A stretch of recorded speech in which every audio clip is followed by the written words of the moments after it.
asalaamaaleykum mbokku téléspectateur Ngor Plus tey ji ñu ngi fii ci Ngor donc bu ngeen gisee si arrière plan bi donc waa Ngor tey ñooy def benn marche boo xamante ne c'est un peu extraordinaire par rapport aux faits yi xamante ne moom moo fi jaar donc tey jii ñu nekk ak le coordinateur du collectif de Ngor président ñu ngi lay nuyu. jërëjëf maa ngi lay nuyu Baye Bara di nuyu téléspectateur Ngor Plus. waaw tey jii nii lan moo xew fii si Ngor. waaw gis nga comme ni ñu ko waxee woon madame marche boo xamante ne nii waa Ngor ñoo ko initié ñi ko jiital nag mooy kilifay dëkk bi Jaraaf Saliou Samb chef de village monsieur le maire Amadou Gueye ak également l'imam Ratib El Hadj Tafsir Youssou Ndoye ñu organisé wu nag à travers un collectif dénommé un collectif pour l'extension du village de Ngor ñoo nekk di dox ni pour réclamer à l'État du Sénégal une extension dans l'ancien aéroport Léopold Sédar Senghor loolu moo ñu tax a jóg tey fii moo tax population Ngor gépp génn si oote bi nga xamante ne moom la ñu woo tey ñu dox ba si banque BOA bi tranquillement wàññeeku waat def une déclaration bàyyi mbooloo mi ñu tas. damaa gis ne tu es habillé en blanc ñu gis aussi jigéen ñi aussi habillé en blanc donc je pense que c'est une marche pacifique boo xam te ne moom ngeen di def. effectivement boo xoolee à travers sax nit ñi li ñu sol lu weex ñëpp xam nañ ne c'est la couleur de la paix. organisé wu leen ñu nekk une sécurité en notre sein pour que mu bañ a am benn débordement. loolu day wane na ñun xeex tax ñu jóg saaga tax ñu jóg wax ju ñaaw tax ñu jóg li ñuy wut rek mooy réclamer état du Sénégal mu jox ñu une zone d'extension dans l'ancien aéroport Léopold Sédar Senghor. merci coordinateur. ñu ngi lay nuyu sëñ bi. waaw grand bi ñu ngi lay fay bu baax a baax. tur bi nan la. man Youssouf Mbengue la. waaw donc ngeen accompagner mbooloo mi nga xam te ne moo takk mu nekk une première ici à Ngor tey ban yëg-yëg nga am fii nii bi nga nekkee chef de sécurité bi. waaw xanaa am kontaan def mbégte pour ñëw soutenir suñuy mbokk suñuy frères suñu waa dëkk parce que tey jii li ñuy xeex pour ñun la. du ma ne pour maire mais pour ñun la kon mu gisee suñuy yaay booy suñuy tànt ñëpp ñëw taxaw dañu war am droit ñëw ànd ak ñoom sécurité leen ñu dem si jàmm ñëw si jàmm. donc marche pacifique la quoi donc amul xeex amul xuloo amul dara. boo xoolee blanc bi ñu sol nga xam ne jàmm moo ñu tax a jóg dañuy dem laaj li ñu war a laaj si jàmm salaam si njëkk ak teraanga amul xeex amul xuloo loolu moo ñu andi moo tax tey ñu wàcc sur le terrain pour ñëw sécurité gars yi ñu dem si jàmm ñëw si jàmm. tey ban sentiment nga am ci marche bi xam te ne moom ngeen organisé mu nekk une marche pacifique mu nekk une première ici à Ngor. sentiment de fierté. parce que li ñuy laaj c'est légitime ñoo ko moom donc dañu génn pour wax état bi que ne ñun dañu xat Ngor dafa tuuti fii c'est une bombe démographique boo xam ne nii c'est à désamorcer parce que kenn mënu fi am benn aisance bi pour dund ni nga war a dundee donc li ñuy bëgg mooy nañ ñu delloo suñuy suuf ñu mën a def suñu extension man fi dëkk Ngor soxla na ko Ngor soxla nañ ko vraiment la densité de la population de Ngor vraiment kenn xamul nu mu toll ça dépasse la moyenne nationale donc nañ ñu jox li ñu moom rek c'est tout on est là marche pacifique la boo xoolee jigéen ñi ak seen lu weex yi ñuy sol nga xam ne ñëwuñu pour exposer suñu jigéen ñi on est venu en paix pour demander donc le reste nag duñ ci wax pour l'instant mais lii lañ mën a wax pour l'instant. sëñ bi naa def. ça va fils. ban sentiment nga am tey si marche bi nga xam te ne moom ngeen organisé pacifiquement fii si Ngor mu nekk une première ici nii. sentiment de satisfaction parce que Ngor yëpp s'est retrouvé dans l'unité ça c'est le Ngor d'hier que nous avons connu de nos ancêtres tey ñëpp bokk ndey bokk baay góor jigéen mag ak ndaw y a la municipalité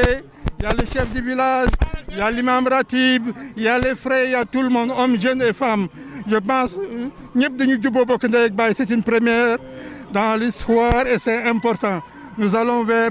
vraiment jëm ci lu rafet pour une dignité de nos fils. toujours ñu ngi fii si marche pacifique bi nga xamante ne nii moom la waa Ngor organisé ñu gis suñu naataango yu fi nekk muy waa Wakaam gis nañ fi aussi collectif waa Yoff aussi ñu nekk suñu benn naataango waaye présenté wul. man la Ngala Samb président du collectif des jeunes de Wakaam. waaw donc ñu gis ne yéen waa Wakaam da ngeen ñëw pour jàppale seen naataango yoo xam ne ñoo nekk Ngor donc tey nii ban sentiment nga am ci marche pacifique bi nga xam ne waa Ngor ñoo ko organisé. vraiment lii tey bi ñu fi ñëwee dañuy kontaan gën a respecter suñu xeet muy ñun lébu yi parce que dëkk bi lii rek la laaj mooy xeex sa yelleef ci pacifiquement maanaam ci nu mu gën a teeyee te tey loolu lañ gis fii tey suñu mbokk Ngor yi nga xam ne ñun wax ñoom waa Wakaam ñoo bokkoon leen naxari li nga xam ne moo ñu naxari ñun waa suy yëpp mooy tey ñu dox ñun suñuy terre yi nga xam ne légitimement ñun ñoo ko moom. organisation bi nga xam ne waa Ngor vraiment bien organisé moom lañ def tey. tey jii nii ban sentiment nga am tey ci marche pacifique bi nga xam ne moom nga organisé waa Ngor. nit ñi ko am rek parce que dama ñu bëgg daal mu ñëwaat si ñun vraiment dëkk bi xam na te ñu doon ñun moomuñu ko ok duñu si parce que nit du xëccoo lu moom suñu maam ñoo ko tey beneen nit ñoo ci jël yóbbu ko moom si ndonoom bàyyi ñun suñu ndono ñun loolu rek moo si jël donc li ñuy wax daal mooy ñu def ko si jàmm wan kilifa yi ay kilifa lañu ñu wan ñun seen njaboot lañu parce que nag donc suñu kilifa lañu doon ñoo am seen def di ko laaj ñu laaj ko si jàmm ak salaam te ñu mën ko am si jàmm ak salaam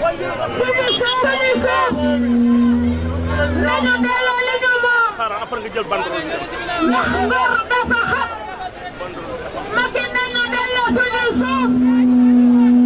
nañu jox li ñu moom ngor dañu sell dañu xam yaa ñu ko digal jox ñu ko yaa ñu ko digal yaa ñu ko digal jox ñu ko yaa ñu ko digal jox ñu ko jox ñu ko yaay sëriñ Sène yaa ñu ko digal jox ñu ko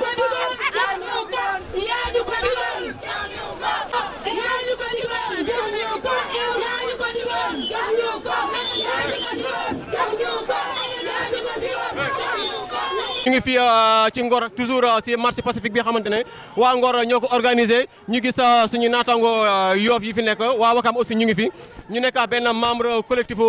Yoff sëñ bi ñu ngi lay nuyu. waaw maa ngi leen di fay waaw di leen ziar waaw di rafetlu vraiment si teew fi tey waaw. waaw tey jii ne yow nga nekk collectif Yoff ñu gis la tey si collectif Ngor nga di leen. waaw avant tout combat bi ñun ñëpp ñoo ko bokk parce que boo waxee Ngor mënoo wax Ngor te waxoo Yoff mi di Wakam donc ñun ñëpp ñoo bokk benn cause boo xamante ne dañ koy xeex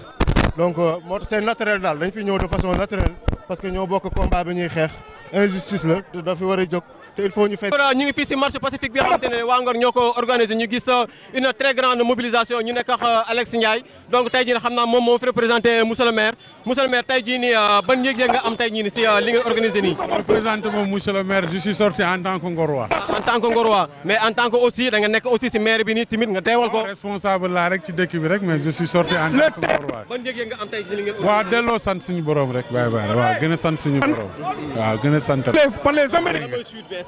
waaw mais xanaa dem ba sud rek def déclaration. maintenant que l'aéroport nous demandons légitimement à l'État du Sénégal de nous rendre. waaw mu ngi fiy soog a moo tax y a une forte mobilisation. ban yëg-yëg nga am tey ci li nga gis nii. tey moom vraiment waa Ngor yi wane nañ ne problème suuf. toutes les voies de recours si dëkk bi. comme ni ngeen ko xamee Ngor dafa nekk dëkk bi nga xam ne actuellement je pense que mooy kii ëpp densité au kilomètre carré actuellement parce que ñu ngi à peu près à 10 habitants au kilomètre carré te loolu dafay tax nit ñi du ñu am ay fu ñu mën a fanaan correctement et scolaire bi problème de santé yooyu yëpp moo tax tey boo génn di laaj vraiment président Macky Sall si accès aéroport yi ñu déclassé pour ñu am si boo xam ne xale yi dañu mën a génn ñëw dëkk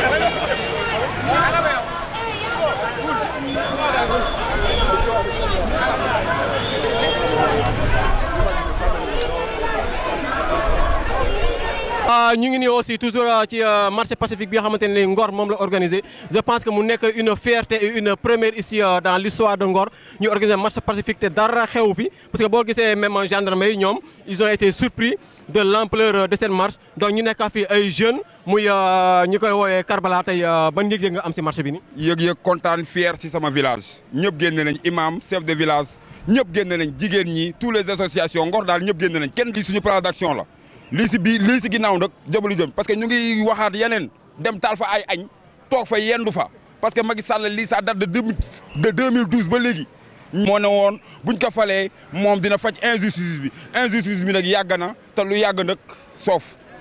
injustice bi yàgg na ñu nekk ak le jeune bi nga xamante ne moom mooy représenté jeunesse bi nii au niveau de la mairie muy Atoumane Mbengue tey jii ne ban sentiment nga am ni si marché bi. waaw sentiment bi ñu si am di nuyu ñëpp di rafetlu affaire bi di wax ne li ñu si am sentiment de fierté la parce que lii mooy dëkk moom bu ñëpp jógee na ñëpp jóg ànd si. xamante ne dëkk bi daf ko soxla ndax xataay ndax dëkk bi xale yi màgg nañ.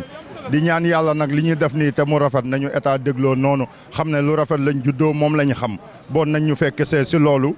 teral ñu parce que xam nañ ne ñun ñu ko mérité lañ waaw ñu mérité la loolu lañ te soxla nañ ko te loolu moo ñu tax a di jóg yàgg nañ si dox ay at muy demee nii nag mais ñoom nañ xam ne actuellement nag ñun jóg nañ jóg biñ jóg nag dañ jóg si teggin pour defar. Il est derrière cet mouvement là pour réclamer li nga xamante ne moom la Ngor soxla. waaw moom di ñaxtu dara bokk si moom chaque jour du si mës a génneel loxoom parce que moom foog mu appuyer jeunesse bi parce que Ngor la affaire bi yëfu Ngor la du yëfu kenn ñun ñuy doomi Ngor moom muy doomi Ngor keneen nag di doomi Ngor bu Ngor jógee nag defe naa ñëpp a ko daan wax mag ñi Ngor buñ jógee doon wenn say lu ñu yóotu am ko. waaw loolu moo waral tax ñëpp jóg bokk nday bokk bàyyi jël ay këral ay détails teg fële pour ànd rek xeex benn bii. tey dañu gis ne peut-être yow Babacar Gueye nga nekk à l'extérieur nga représenté fii nii diaspora bi donc ban yëg-yëg nga am tey jii nii si marché pacifique bi xam te moom la nga organisé. waaw jaajëf sëñ Bill namoon nañ la non mais marché pacifique c'est tout à fait normal ndax yaakaar naa jàmm lu mu la may dara du la ko may quoi. te xam nga comme ni ko ñëpp xamee ni ko waa dëkk bi yëpp xamee aussi yaakaar naa lii yàgg nañ kaa laaj du dëgg buñ demee nag bañ gis ne ñu ngi koy jox ñeneen di ko xaajaloo peut-être gëstu ñi nga xamante ne si wàllu cosaan sax am nañ si une certaine am nañ si benn certain droit bi mais ñu doxale ko noonu yaakaar naa daa doon li gën a baax daal xam nga affaire bi c'est trop complexe kenn du wax jox leen suñu wàll kenn du wax jox leen ñi li du wax jox ñu li mais ñëpp xam nañ dëkk bi li mu demee ñëpp xam nañ Sénégal li mu demee bu demee ba tollu fii nii ñu gis ne ñoom am na leneen ni ñu koy doxalee yaakaar naa ñàkk ñu see considéré sax ak day révolté la ñu ngi daal donc marche pacifique bi yaakaar naa mooy li nga xamante ne moom la ñu war a def. soxna si na nga def. maa ngi fi rek. tey jii nii ñu gis yéen jigéen ñi ngeen teew fii nii aseen yu weex yi donc la moo ko waral. dañuy def suñu grande mobilisation def suñu sensibilisation pour que Macky Sall delloo ñu suñuy sof yi nekk si aéroport Léopold Sédar Senghor dañu leen abaloon ñun ñaanuñu saraxtuñu Macky Sall dañu ko wax ni nañu jox li nga xamante ne moom la ñu moom nañu delloo lu ñu moom ndaxte Ngor xat na xataay boo nga xamante ne suñu jeunesse bi xamuñu fu ñu jëm ak ñoom ñun bu dee ñu rek duñu sonn mais suñu jeunesse bi ñëw ñoo takku taxaw ñun yaay yi ñu ànd ak ñoom di xeex li nga xamante ne moom la ñu moom Macky Sall nañu jox lu ñu moom waaw.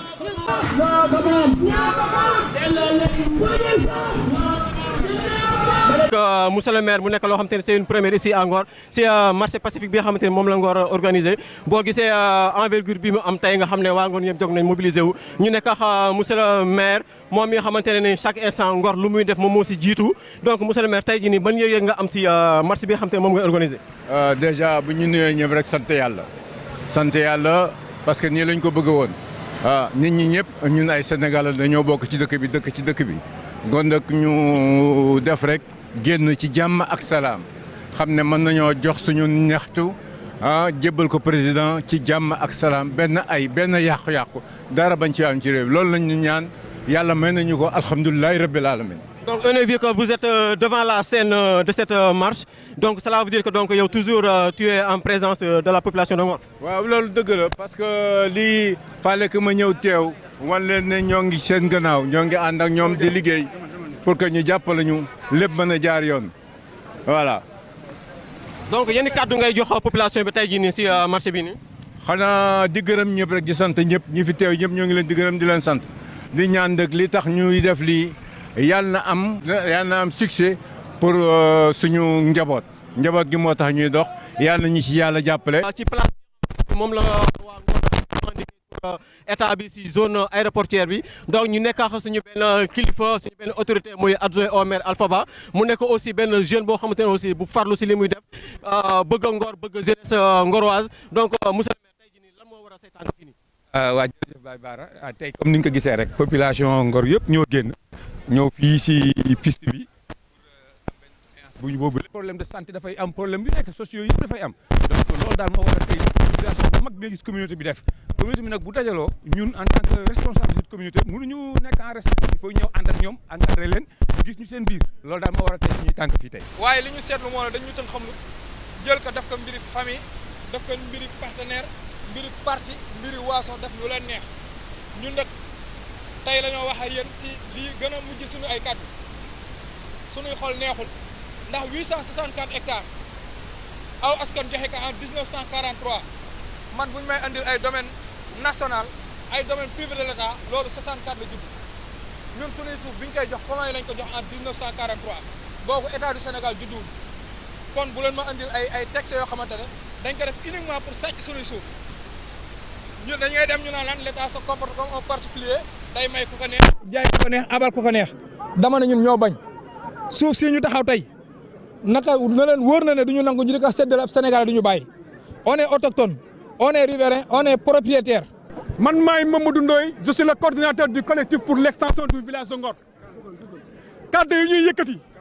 dañ koy adressé président Macky Sall en direct parce que suufu aéroport bi décision yi présidence lay jóge du ministère du primature du benn instance boo xamante ne nii instance étatique la donc président Macky Sall en 2012 bi ngay ñëw fii de débuter sa campagne électorale yaa ngi ko tàmbalee nga wax ne lébu yi bu ngeen ma falee en 2012 dinaa leen delloo seeni suuf ndaxte li ngeen di dund injustice la ñu am yaakaar si yow fal la nga def un premier jusqu'à présent gisuñu dara ñun li ñuy dund nag injustice la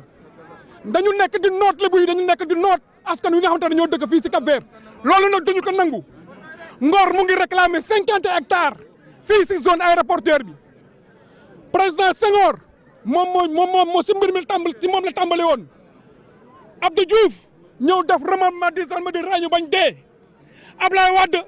ñëw doggale ñu Macky Sall gën ñëw déggate loolu nag duñ ko nangu ñun ay askan lañ duñu dem Fuuta dafa xëcc aw xeer aw ay suuf duñu dem feeñal dafa coow leneen lan fii nañu am donc nañ ñu jox d'autant plus que Ngor mu ngi dund entre l'enclume de l'avancée de la mer ak li nga xamante ne mooy canal bi nga xamante ne mooy canal bi gën a mag fii au niveau de Dakar Ngor ne bénéficie de rien Ngor amul lycée Ngor amul CM suñu stade bi ñu ngi ko bloqué depuis 5 ans mënuñu am compétition sportive loolu la ñu wax ne du dëgg du yoon état du Sénégal li muy def Ngor tegu ko fenn loolu nag duñu ko nangu président Macky Sall message bi yow lañ koy adressé population Ngor yaakaar naa dox nañ si yar ak teggin donc nañu jox li nga xamante ne moom la ñuy demandé muy 50 hectares. waaye it di wax bravo à nos femmes parce que les femmes de Ngor lii bu amee tey ñoom seen loxo mu ngi ci waaye li samay naataangoo wax laay wax Sénégal ñun dañu cee bokk nous sommes des citoyens sénégalais si Sénégal gii la ñu bokk si Cap-Vert la ñu bokk waaye boo ñëwee sur les 19 arrondissements de Dakar Ngor kese moo amul lycée Ngor kese moo amul CM. De ce double point de vue, il y a un troisième point de vue. Je parle en tant que délégué représentant le Pays Lébou de Dakar. En cette triple qualité, je voulais exprimer ici notre attachement à la justice et dire haut et fort que la revendication des Ngorois est une revendication légitime. Au triple plan historique, social et économique. Je voudrais dire aujourd'hui que le sort fait à la population de Ngor est un sort injuste, illégitime, inadmissible. Nous avons, au nom du Conseil même économique social, fait une session au cours de laquelle une audition a été faite pour l'affaire de Tank Senghor Wakam Yoff, qui avons au plan historique en 1943 concédé à la partie coloniale ces terres qui ont servi d'aéroport pour permettre aux alliés de pouvoir décoller d'ici et atterrir d'ici pour mener la guerre pour la liberté. dañ doon ay gor rek 50 hectares yi Ngor di laaj tuuti na ci Ngor dañ doon ay gor rek parce que 31 ans nga amoon une zone d'extension bu 20 hectares tey ñu nekk ci 2021 31 ans ngay laaj 50 donc boo xoolee la situation démographique nga war a xamante ne y a une disproportion. waaw mbokk yi ñuy seetaan donc comme niñ leen ko waxee sànq ba léegi ñu ngi fii ci garage bi toog fii ak kilifa yi ginnaaw bi nga xamante ne collectif bi nga xamante ne mooy dox ci wàllu terrain yi nga xamante ne moo nekk fële ci aéroport pour Ngor mën fa am extension. tey marche bi nga xamante ne moom lañ programme woon ci ajjuma bi nga xamante ne mooy le 2 avril 2021 ginnaaw bi nga xamante ne ñoom tàggu nañ kilifa yi def nañ ko ci jàmm ba dellu ci fii ci dëkk bi du ma def rek lu dul jox président collectif boobu kaddu muy El Hadji Mamadou Ndoye mu wax ñu tuuti rek résumé tey journée bi ni nga xamante ne amale nañ ko buñ jógee ci loolu ñu jox Jaraaf Saliou mu wax ak waa dëkk bi aco El Hadji Mamadou. waaw jërëjëf ginnaaw bu ñuy sant yàlla julli sant bi ñu ngi sant waa Ngor gépp di tàmbali cant gi ci suñu kilifa rawatina ñi nga xamante ne ñoo toog fii tey fii ci garage bi Jaraaf Saliou Samb ñu ngi koy sant bu baax a baax di ko gërëm di ko ñaanal yàlla sunu borom yàlla na ko yàlla gën a bàyyee sunu kanam gën kaa dëgëral di gërëm ñi nga xamante ne ñoom la àndal ñëpp muy suñu kilifa gërëm imam Papa Diop ak ñëpp ñi nga xamante ne ñu ngi fi président délégué quartier ak notable yëpp ñu ngi leen di gërëm di leen sant daanaka mbir mi biñ koy tàmbali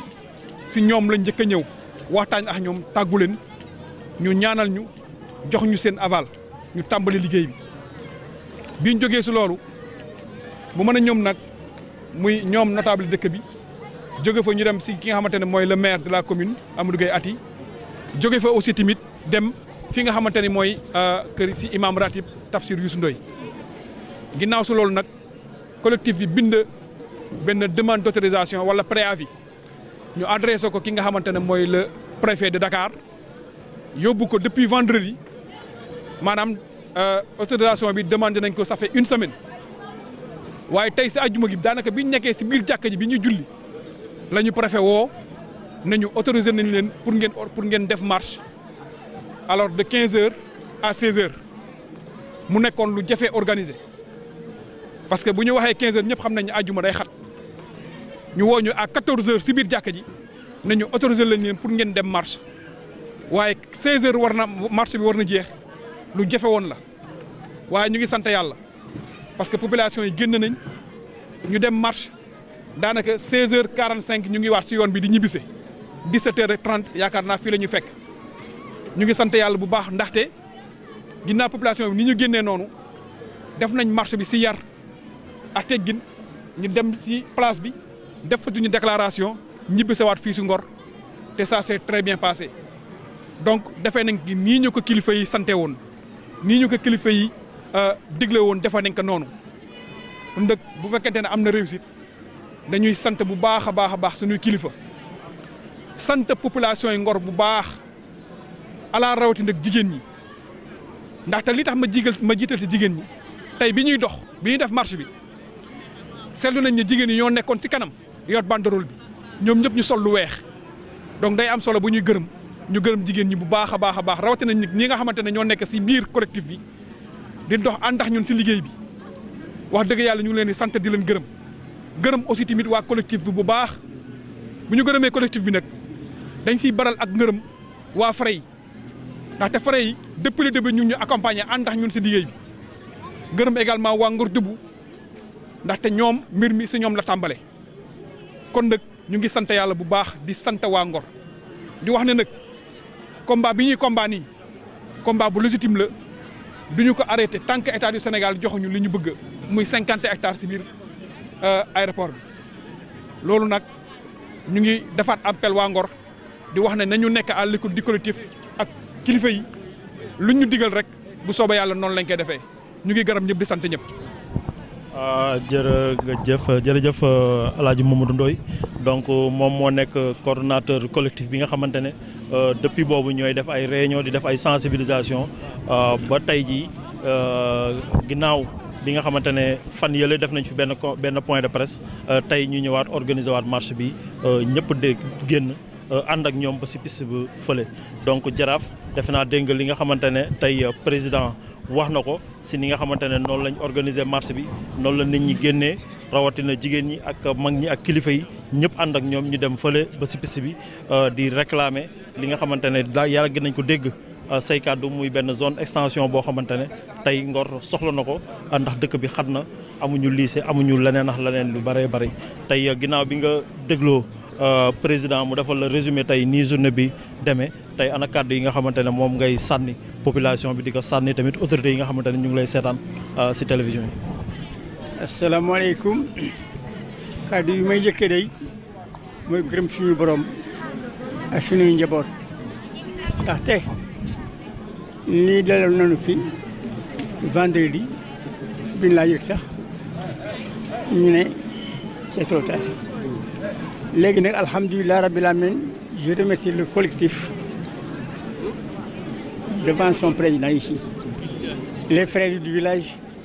mais notamment aussi les femmes ñoom lu fi jàkk ñoo koy jégal dimbali nañu ànd nañu ak rapidité temps gàttoon na la xewoon si at ma lay passé at yële passé doon na fi xewaat yi mais malheureusement déggoo nañu dañuy waxtaan suñu biir en famille ba defaroon nañu ci ni ñu ko defee donc le collectif qu'on avait fait il y a pas longtemps est le prélude de ça. Lui aussi, le village a réitéré une bonne discipline et les trésoriers aussi n'ont pas fait comme ce qui s'est passé.